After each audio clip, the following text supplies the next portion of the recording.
Okay guys, make sure to like, comment, and subscribe. Now, fasten your seatbelts. Here we go. Alright guys, it's Tuesday, June 30th, and this is video number 2. Okay, the first video is uploaded and processing, so I thought, well, you know, it's 11:42, but I'm not tired yet, so I might as well do another video because I've got more news to say. Alright. So let's go. Let's get into the news, and we're going to pick up right from where I left off, and I might as well get this in while I can because, you know, tomorrow will be another day full of news and there'll be more things to bring you. All right, so let's take a look at this. Sorry, I keep, I'm hoping you're not hearing that, the microphone banging around, but I've got my elbow on the same. I probably need to fix that. All right. Judicial Watch obtained Secret Service records showing Hunter Biden took 411 flights and visited 29 countries. And he wasn't in office, was he? 411 flights and visited 29 countries. Well, Washington, D.C., Judicial Watch announced today it received records from the U.S. Secret Service showing that for the first 5.5 years of the Obama administration, Hunter Biden traveled extensively while receiving a Secret Service protective detail. During the time period of the records provided, Hunter Biden, son of then Vice President Joe Biden, took 411 separate domestic and international flights, including to 29 different foreign countries. He visited China 5 times. Judicial Watch's February 7th, 2020 Freedom of Information Act request sought records reflecting the dates and locations of travel, international and domestic, for Hunter Biden while he received a U.S. Secret Service protective detail. Please note whether his travel was on Air Force One or Two or other government aircraft as applicable, and whether additional family members were present for each trip. Time frame is 2001 to present. The Secret Service did not indicate, as was requested, whether Biden's travel was on Air Force One, Air Force Two, or other government aircraft, or whether additional family members were present. The Secret Service records show the countries and territories visited by Hunter Biden between June 2009 and May 2014, including Ethiopia and India, Argentina, France and Spain, Canada, Dominican Republic, Puerto Rico, China, Belgium, Spain, and the United Kingdom, UK, Egypt, Kenya, South Africa, Ascension Island, U.S. Virgin Islands, Denmark and South Africa, Hong Kong, Taiwan, and China, Mexico, Colombia, France, United Arab Emirates, and France again on November 1st to 11th on 2011, UK and Russia on February 15th to 18th, 2012, Germany, France, and UK and Ireland, China, Switzerland and Italy, Japan, China, South Korea, and the Philippines on December 2 to 9th, 2013, and China and Qatar on May 7th to 14th, 2014. The records were also provided but were not made public to Senate Finance Committee Chairman Chuck Grassley and Senate Homeland Security and Governmental Affairs Committee Chairman Ron Johnson in a request the senator sent to Secret Service Director James Murray on February 5th, 2020. In its cover letter to Grassley and Johnson, which was included in the records produced to Judicial Watch, the Secret Service said that the senator's request was time and labor intensive, and they could only provide a limited amount of information by the senator's imposed turnaround time of February 19th. Given the Burisma Ukraine China influence peddling scandals, Hunter Biden's extensive international travel during the Obama-Biden presidency, including at least 5 trips to China, will raise additional questions, said Judicial Watch President Tom Fitton. According to reports, Vice President Joe Biden and Hunter Biden flew on Air Force Two for the official trip to Beijing in September 2013. The records obtained by Judicial Watch from the Secret Service show Hunter Biden arrived in Tokyo on December 2nd, 2013, and departed for Beijing 2 days later. While it is typical for the families of the president and vice president to travel with them, questions have been raised about whether Hunter Biden used the government trip to further his business interests. Of course he did. NBC reporter Josh Lederman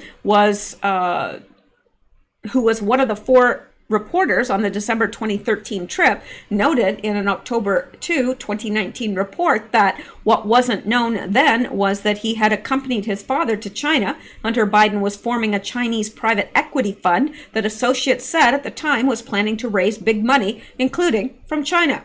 During the last year and a half of the Obama administration, Hunter Biden served on the board of Ukrainian energy firm Burisma Holdings while his father was heading up Ukraine policy. Judicial Watch is seeking records through 6 lawsuits and dozens of Freedom of Information Act requests related to Hunter Biden's dealing with the Ukrainian Burisma Holdings and the Chinese BHR partners. Yeah, well, there you go. I think that Hunter Biden probably took advantage and, look at all those trips, and he had to have Secret Service detail, and he probably accompanied his father, well, he did, on many trips. So I'm sure that he was bilking the American taxpayers, even as his father was. So I have no questions. I mean, I have no, what do you call that? I don't know. It's getting late and my mind is going. Well, it's been going for a while now. I don't know where it's been going, but it's been going somewhere without me. I hope it's having fun wherever it went. Didn't even pack a bag. Didn't even pack toiletries. It just left. Was it something I said? Could have been. All right, let's look at the next. Let's go to this. Because we can. Trump retweets petition on Twitter calling for Roger Stone to be pardoned, and he should be pardoned. He really should. But of course, that's going to make the Democrats angry. But you know what? They're going to be angry regardless. They're just angry people. You know, if they can't, find something to be angry about, they just make it up.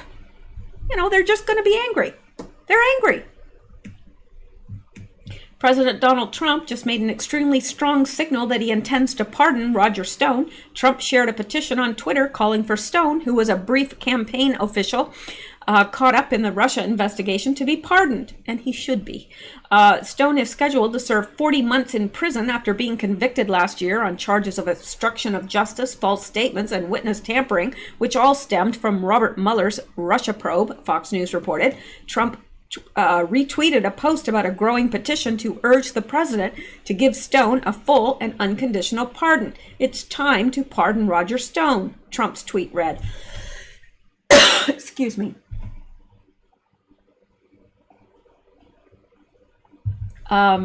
Here's the tweet that the president retweeted. And it's by Lori Hendry. It's time to pardon Roger Stone. As prosecuting attorneys resign over 110,000 signed petition to pardon Roger Stone. I'm choking on saliva. Have you ever done that? You choke on saliva. I didn't think it was possible, but it is. All right. So, as prosecuting attorneys resign over 110,000 signed petition to pardon Roger Stone, the petition is growing as President Trump and the DOJ are both calling out the 7 to 9 year sentence recommendation. Yes, it's ridiculous. It's absolutely, positively ridiculous, and he should be pardoned. Stone appeared on the Fox Business program Lou Dobbs Tonight on Friday and asked Trump to commute his sentence or to grant him a federal pardon. I think this is a death sentence, Stone said. I don't think I will live to see my appeal succeed, which is why I have been very forthright about my praying that the president acts either with a commutation of my sentence so I may follow my appeal and win vindication, or, of course, a pardon. That's completely within his power, but I would call on him to do it on humanitarian grounds as an act of both mercy and justice. This is Soviet-era justice. It's Soviet-style justice. The idea that an appeal would require 12 months, that you and your family could have been tortured throughout all of this over what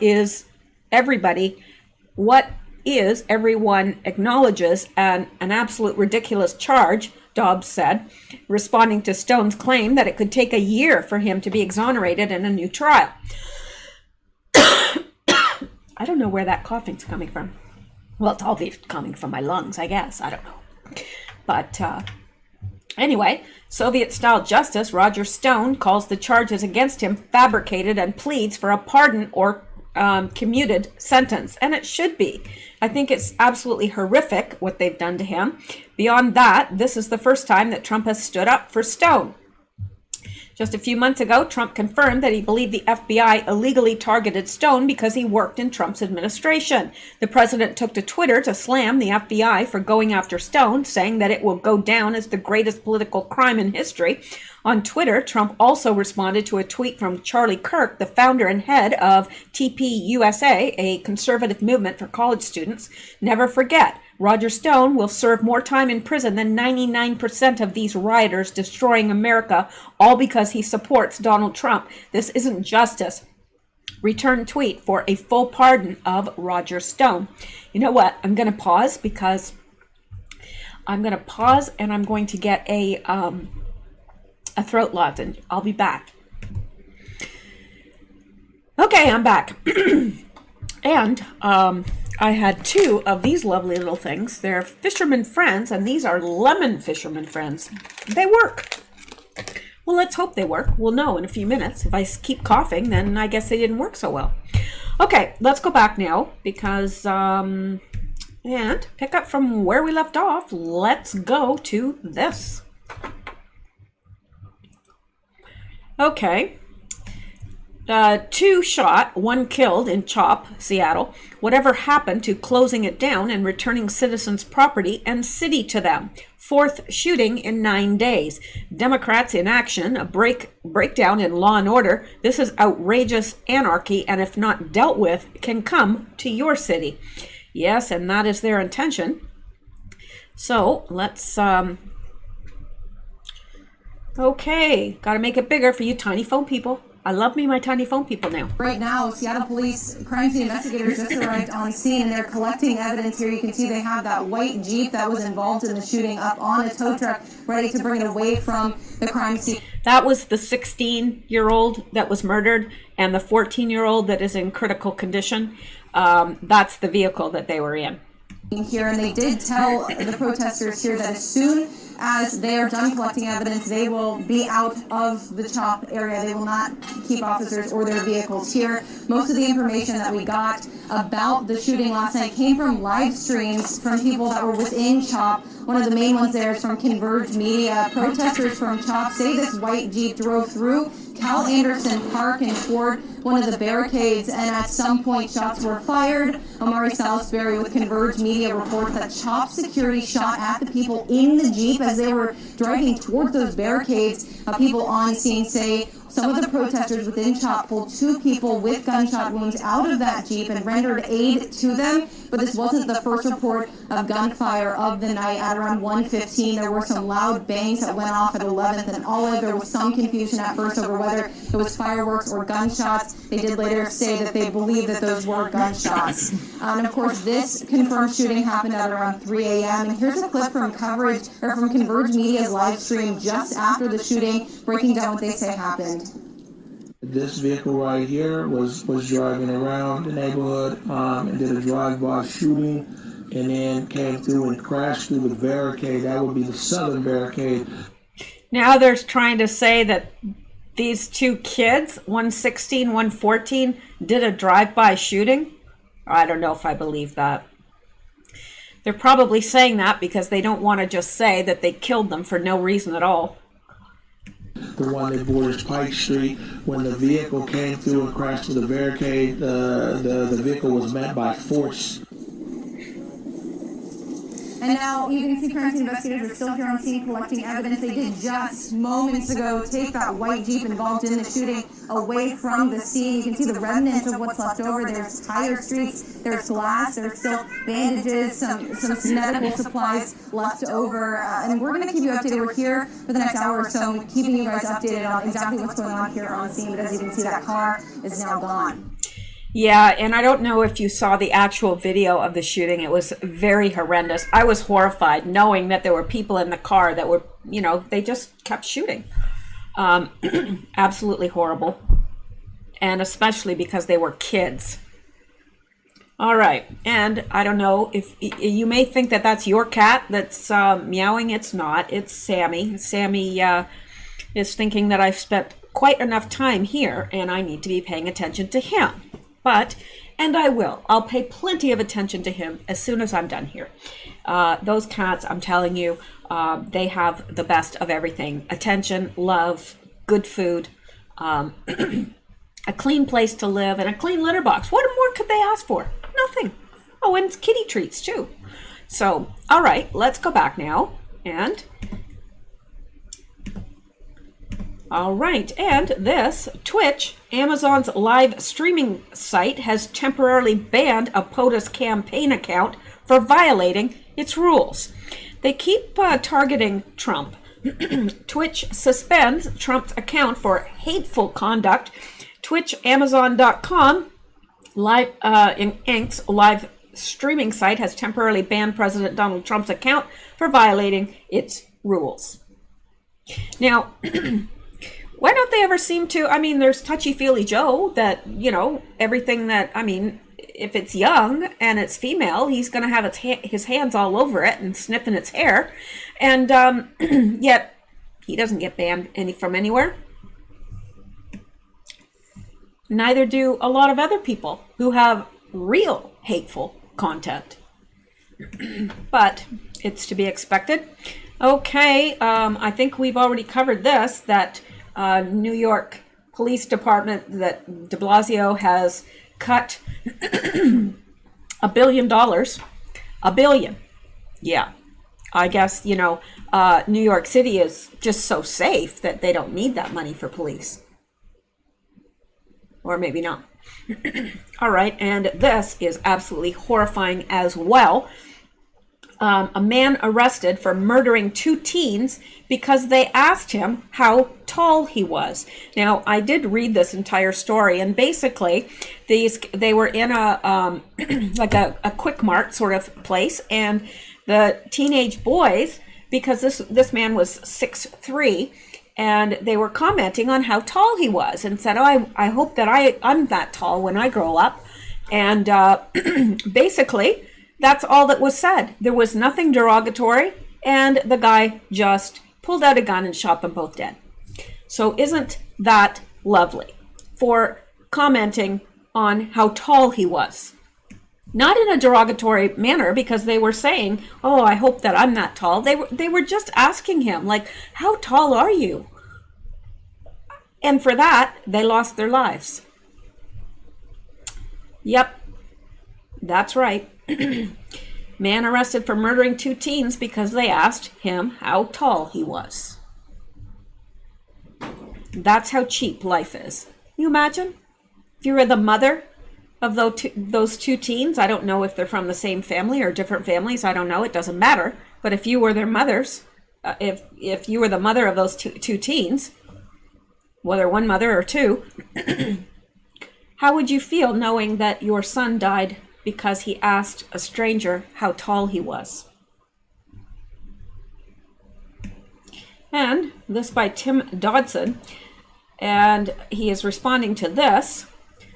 What's it say? Hope No Hate. Hope No Hate says Peter Newell, the United Nations top children's right official, has been jailed after pleading guilty to 5 charges relating to the rape and indecent assault of a child. Why is it the people that are supposed to be protecting these children that prey on them? How is that? Now, I believe that if you are in a position of protecting a child and you prey on them, that your sentence should be much worse than if you are just a stranger.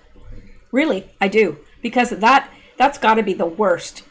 You know, this person is in a position of making sure children's rights are followed. He is the United Nations top children's rights official. And he's caught with rape and indecent assault, 5 charges. And Tom Dodson replies, disgusting. United Nations has so many issues managing their own people. Why is this so? Well, I don't know, Tom Dodson. I'd like to know. I don't think anybody can answer that. but I'd sure like to know. And this by C3, I am convinced Barack Obama, Barry Soetoro, was discovered, God knows where, groomed, supported, and placed into a position of power in an attempt to kill the U.S. and advance Marxism. Obama was an operation, and Marxist Black Lives Matter is his army. Trump is the only thing stopping them. Now, I have no doubt that that's exactly what happened. He was found, he was groomed, they knew he would be president a long, long, long time before he was ever made president. And he brought in to his administration the Muslim Brotherhood and all sorts of people whose aim was to subvert and the United States, to literally, he wanted to, it's kind of like what do they call that? The fifth column or something. You get inside and you can destroy something easier from inside than from without. And that's exactly what they did, and that was the goal. Socialism, Marxism, and Black Lives Matter is his baby. So let's look at this. Bill Gates says a final hurdle to distributing a COVID-19 vaccine will be convincing people to take it. Well, you got that right. I've not taken anything that Bill Gates is responsible for because, the man doesn't even have a medical degree. And I don't understand why he's in so thick. Well, I do, because he's a eugenicist. He wants people to die. He wants the population lowered. So you think I'm going to take a vaccine from a person that thinks that there's way too many people on this earth and some people got to go? No, I'm not. Now, you may, I'm not telling you what to do, but I just have no intention.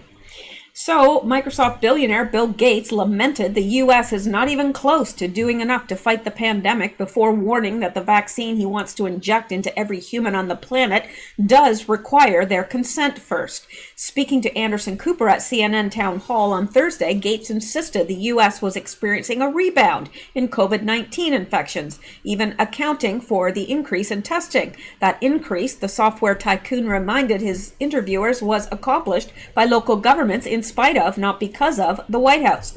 Gates seemed miffed that Washington wasn't following his instructions more closely, complaining that it's impossible to ramp up testing for a new pathogen very, very fast if they just do as they were told. He blamed the higher infection numbers in the U.S., which continues to lead the world with upwards of 2.5 million confirmed cases and over 125,000 deaths on the nation's failure to adopt the same measures as everyone else. Well, he's full of caca because, as you know, the reason why we have so many is because they're counting everything as COVID. And if you don't believe that, there is a very good undercover. I should find it and play it, actually. I think I'll do that. Not now, but I will do that because it's an undercover nurse saying that even when people tested negative for COVID, they still had COVID as their diagnosis because, of course, they'd get extra money. So the numbers are skewed, and we will never know what the real numbers are. We'll never know. Anyway. Other countries are restraining their behavior, imposing restrictive lockdowns and quarantines, and adopting comprehensive contact tracing, Gates hinted, sounding impatient with the U.S. very large case spread, which he called embarrassing. And, now, of course, he's talking about a new virus coming along that will get people's attention. Wonder what he's got planned.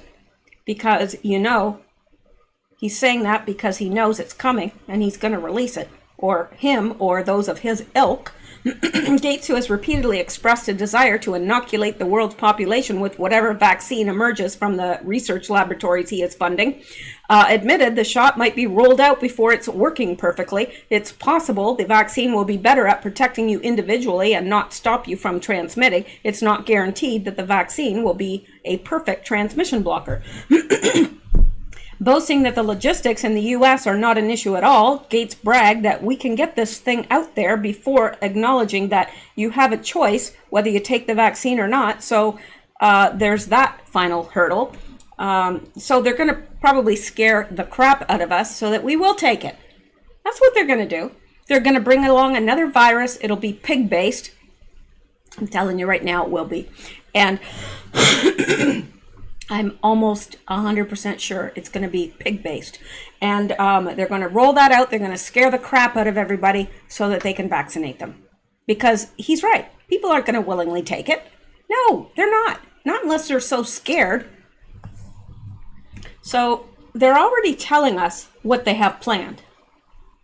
The billionaire seemed unconcerned by the vaccine hesitancy factor. However, you know why? Because he has something planned to be able to overcome that hesitancy to take it.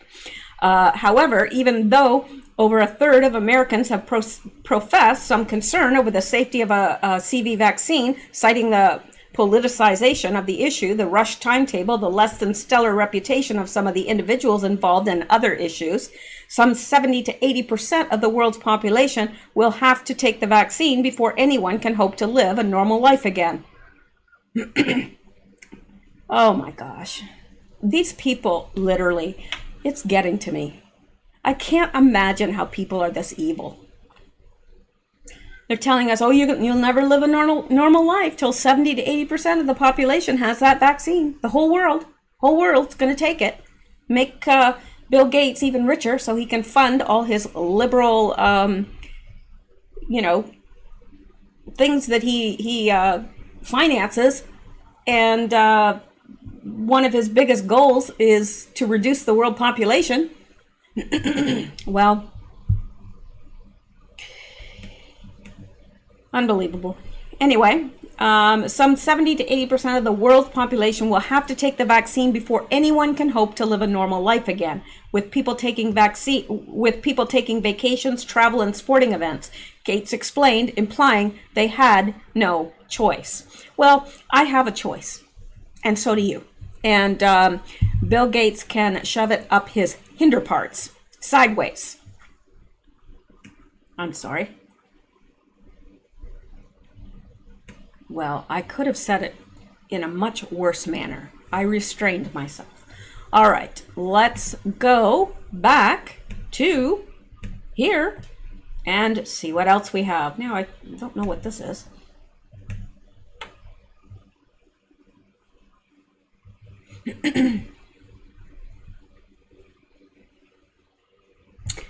I don't know why I hit on this. And I'm sure you don't know either. I don't know. I don't know why I put that there. But I must have had a reason at the time, but I don't know. And still, that's my video that I uploaded a long time ago is still processing. These are the games that Facebook plays. Not Facebook, but YouTube. It's the games YouTube plays. They make it, but I'm sure if you're liberal, your videos just get up there like that. Yep, it uploads in like, I don't know, like a couple minutes and it's uploaded, but then it sits there for an hour, 2 hours processing. Yeah. All right, well, let's come back here and see belts. Oh yes, you're gonna love this. No, really, you are going to love this.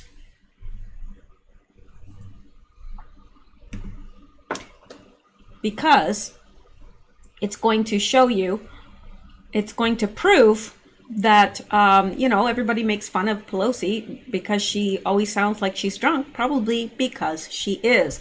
Nancy Pelosi set new record for time spent at the Betty Ford Clinic. The Betty Ford Clinic, of course, I think everybody knows this, is for addiction. The Guinness Book of World Records Bar and Grill has confirmed that Speaker of the House Nancy Pelosi has made the record books, according to lead historian for the publication Art Tuballs. Speaker Pelosi has officially spent more time at the Betty Ford Clinic than anyone else in history, with the exception of Betty Ford. In the past 30 years, Mrs. Pelosi has accrued 471 days of in-house treatment, squeaking past Charlie Sheen and earning her a spot at Arlington with Chris Farley. This isn't Nancy's first time in the book either. In 1974, Nancy made Guinness for her Roe versus Wade appreciation campaign. She raised more than $2 million and used every dime to pay for abortions across the country, making her responsible for more infant deaths than anyone in American history and second in the world only to Adolf Hitler. Pelosi was also added to the book in 2014 when her re-election campaign got more votes from dead people than anyone in history, beating out the 1928 Chicago mayoral race by 2 invalid votes. The Supreme Court denied hearing the case. When Pelosi gets out next Wednesday, she'll resume her full schedule along with private AA meetings right in the Hill with other 58 alcoholics and or drug addicts in Congress. Share this. Well, I am sharing it. And that's something. Yeah.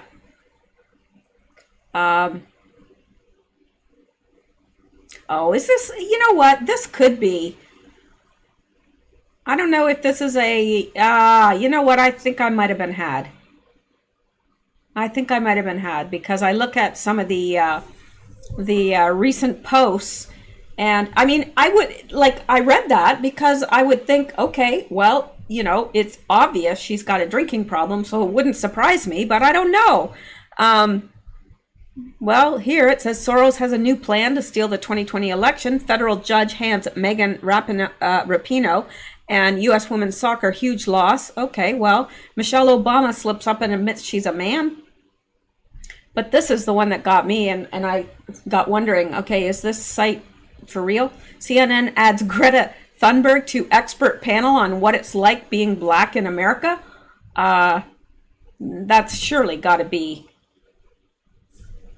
No way. No way. It says an upcoming CNN town hall entitled What It's Like Being Black in America will feature 17-year-old Swedish activist. I don't know. What do you guys think?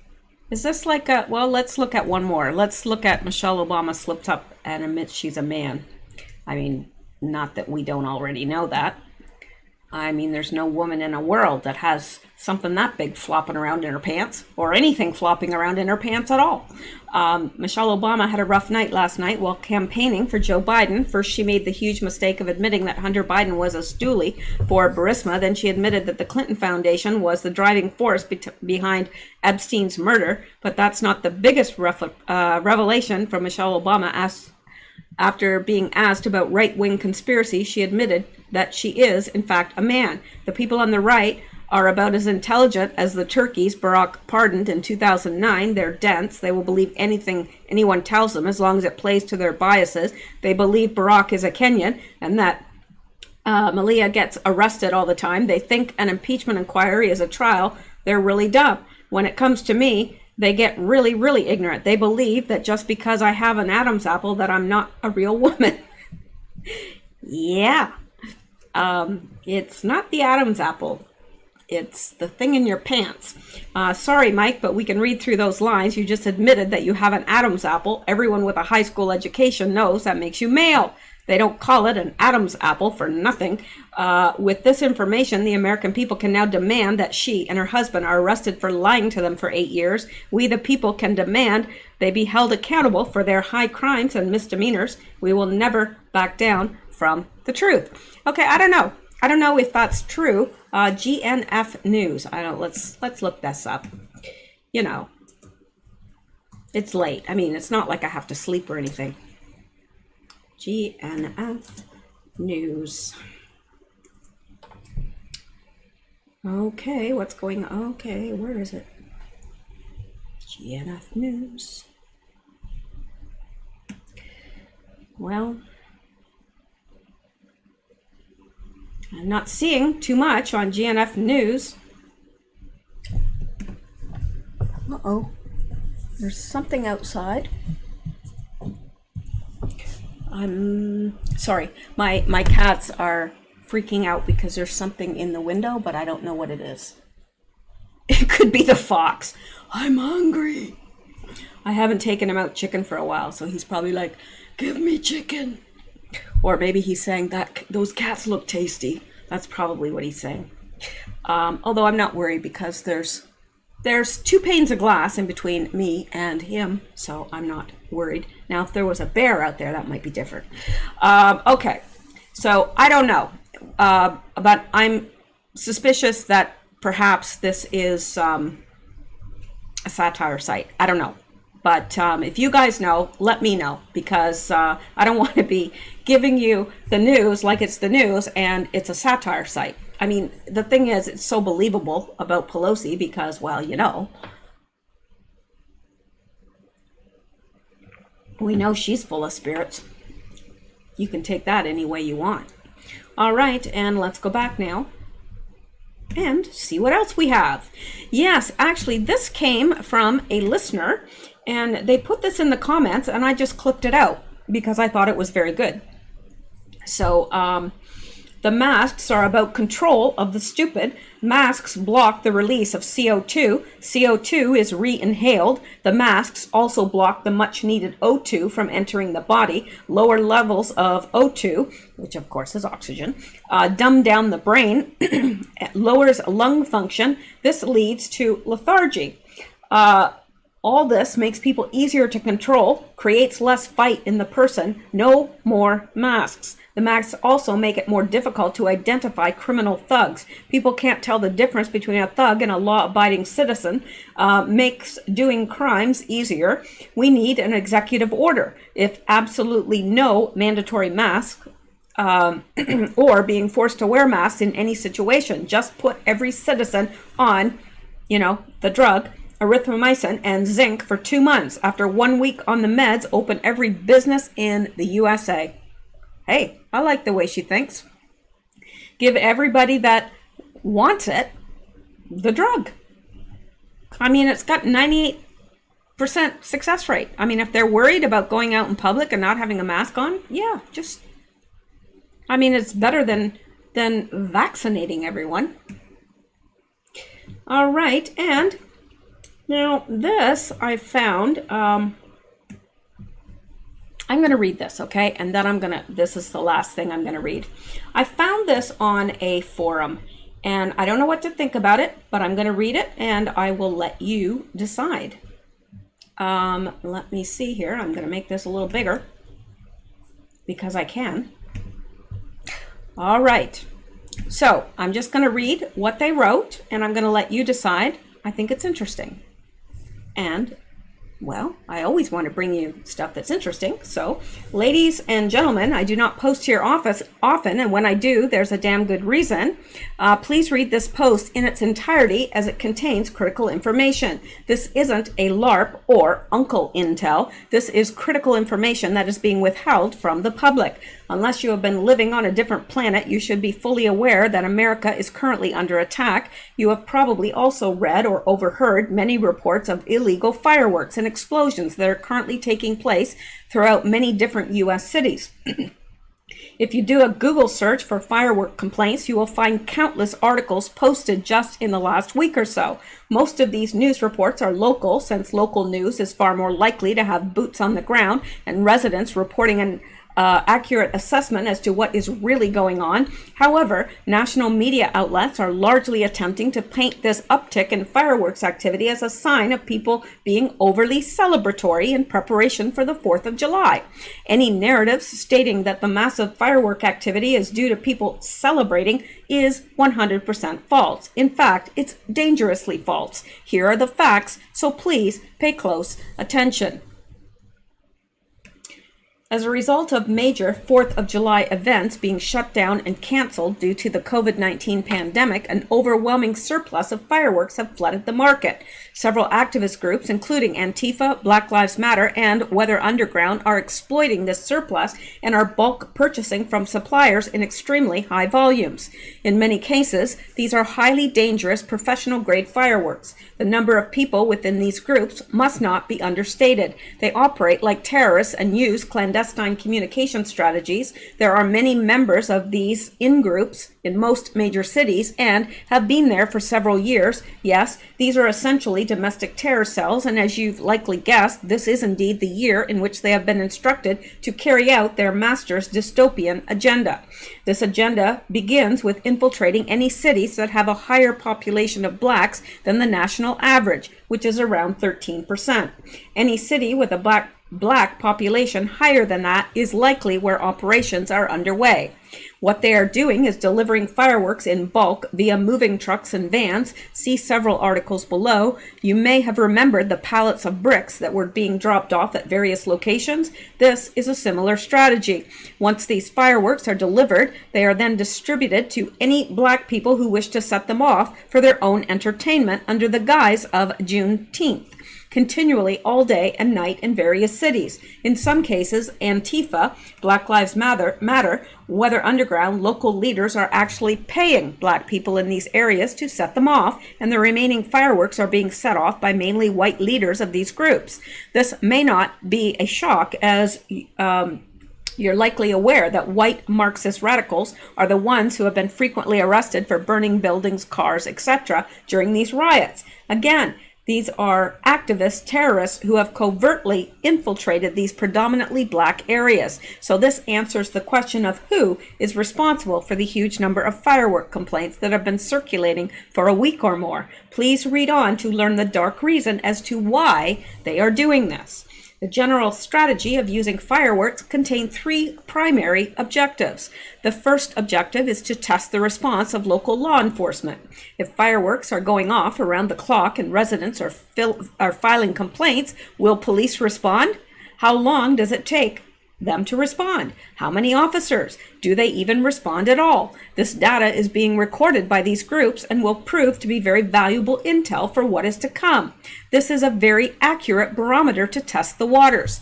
The second objective is to get local residents, i.e. white people in nearby neighborhoods, acclimated to the frequent sounds of explosions that often sound like gunfire, which leads into the final objection of the mission, to destroy the suburbs which contain primarily white people. You may remember a blip on Drudge and various other outlets not long ago about the riots reaching white neighborhoods, and this is indeed the objective. If you're a white person, Christian, or even just a law-abiding white citizen, regardless of your religion, these Marxist terrorists do not want you around.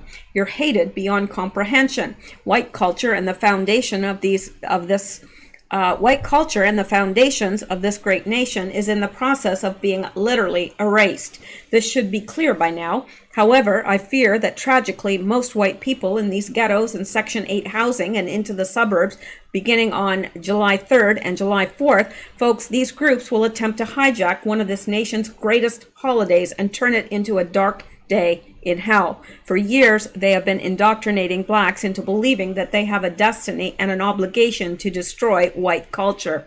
They are tragically using blacks as their uneducated foot soldiers filled with hate, and they intend on driving this chaos right into white neighborhoods near these city centers. So yes, this is the Great Purge. The evidence is all there. Look no further than the countless statues of white people that they are destroying as you're reading this post. The objective is clear. It makes no difference as to what ideology a white person has. As long as you are white, you must be erased. This is their sick agenda. The obvious question many of you ask is, how can that be if these terrorist groups consist of so many white people? Well, that leads us into an entirely different conversation for a different day, which deals with religion and allegiance. In short, if you're white and you pledge your allegiance to a specific religion and ideology, then you are promised to be spared. There is a very good reason why you have been seeing so much cult-like behavior. In any event, however, is a brief but not complete list of various cities that have had extreme issues with fireworks, along with recent articles confirming the activity. The mayors of every one of these cities is complicit in the agenda and have been ordered or paid to instruct law enforcement to stand down. If for some reason you're still skeptical of what has been posted here, please do your own research. Again, the list below is only a handful of cities. If you're in or near a city that has a significant black population, please consider what I have posted here. Now, and I just want to say that And I don't have the list of cities, I'm sorry, but, you know, I just want to say that it's the Black Lives Matter and so forth. You know, I don't think that the average Black person that is going out and protesting, especially those that are doing so peacefully, wants to kill white people. I don't believe that any more than I believe that white people want to kill Black people. I just don't, because maybe there's a few on both sides, but they're the exception and not the rule. And they have been trying to ramp up a race war for a very long time. They are doing this to divide us. Now, whether they have something planned, and I do believe that they do have something planned for the very first part of February, February, I don't know where that came from. The very first part of July. I believe that with all my heart. I believe that there's plenty of evidence that points to that, and I think you need to be safe. So if you are somewhere and you live somewhere where you don't feel safe, then if you are able to, go stay with a friend or something. And if you live alone, go stay with a friend. I don't know what else to say except be careful, because they do have something planned for the first part of July, probably the 4th and 5th. I don't know, but I think it'll happen after the 4th. I'm not sure though, but I do believe that very, very strongly. So please be careful. Please see something, say something, you know, and make sure that you keep your family, yourself and your family protected. So, all right. But I part of me doesn't want to read this because I think, well, they're probably trying to sow division and make, you know, white people afraid. And I just don't, I think that I just have never experienced, I've always been treated very, very well. And I've always had friends when I was in the States that were Black. I always was treated very, very well. I don't have any reason to fear these people. But on the other hand, and I mean these people by the mobs, but on the other hand, when you get a bunch of people together, white, Black, or whatever race, the mob mentality takes over, and you've got leaders that are whipping people up and, you know, inciting more violence and, you know, providing bricks, providing fireworks, providing guns. I mean, they want something bad to happen, but unfortunately, there's just as many Blacks being killed by this than whites. And I don't understand that. I mean, they're burning Black business owners, you know, they're burning those businesses down, and I don't get that. And killing other Blacks. I don't get that. But anyway, I do think that they have something planned, and I'm not talking about Black people. I'm talking about the people that head these organizations, Antifa, Black Lives Matter, because unfortunately, a lot of the head people from Black Lives Matter aren't even Black. So yeah. So anyway, just be aware, and you know, if your city is one that's targeted, stay away. Stay away from anywhere where there's protests. All right. Well, that's all I have to say for this evening. And I will be back. Tomorrow is Canada Day. Woohoo! Not that anything's open for us to go to. But anyway. All right. Well, that's it. I am going to sign off and get some shut-eye. And you guys stay safe, stay well, stay blessed, and keep seeking truth, because deception bites hard.